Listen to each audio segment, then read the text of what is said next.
প্রতিদিনের একই রুটিন যখন চলতেই থাকে আর কাজ করতে ইচ্ছে করে না, তখনই এই ফাঁকিবাজি রেসিপিটা করে থাকি। হ্যালো এভরিওয়ান, কী অবস্থা আপনাদের সবার? সবার সব কাজ থেকে ছুটি মিললেও কিন্তু মেয়েদের কোনো ছুটি মিলে না রান্নাঘর থেকে।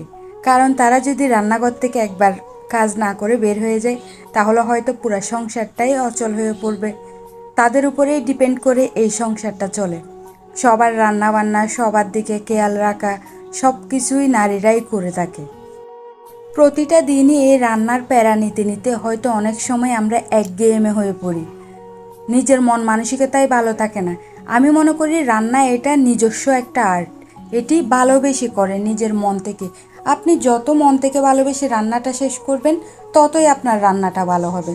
যদি আপনার মন মানসিকতা ভালো না থাকে, তাহলে হয়তো বা আপনার ওই দিনের রান্নাটাই মজা হবে না। আমি এটাই মনে করি।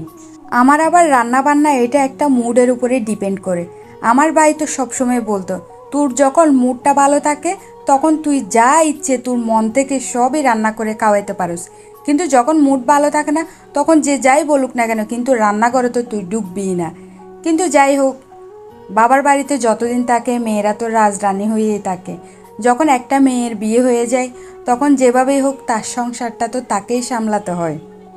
আমার যখনই রান্নাবান্না করতে ইচ্ছে করে না, শর্টকাটের মধ্যে কিছু একটা সারতে হবে বলে মনে হয়, তখনই আমি এই ফাঁকিবাজি রেসিপিটা করে থাকি। এটি হলো ডিম রান্না। এই রান্নাটা আমার আবার পছন্দও অনেক বেশি। যেমন শর্টকাটে রান্না করা যায়, তেমনভাবে খেতেই সুস্বাদু হয়।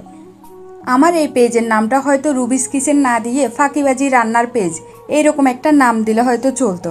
যাক, আপনাদের সাথে আমি আড্ডা দিতে দিতে আমার রান্নাটাও সেরে ফেললাম আমি। তবে আমার এই রেসিপিটা আপনারা শর্টকাটের মধ্যে ট্রাই করে দেখতে পারেন। আর আমার রেসিপি কেমন হয়েছে অবশ্যই কমেন্ট করে জানাবেন। সবাই ভালো থাকবেন। আল্লাহ হাফেজ।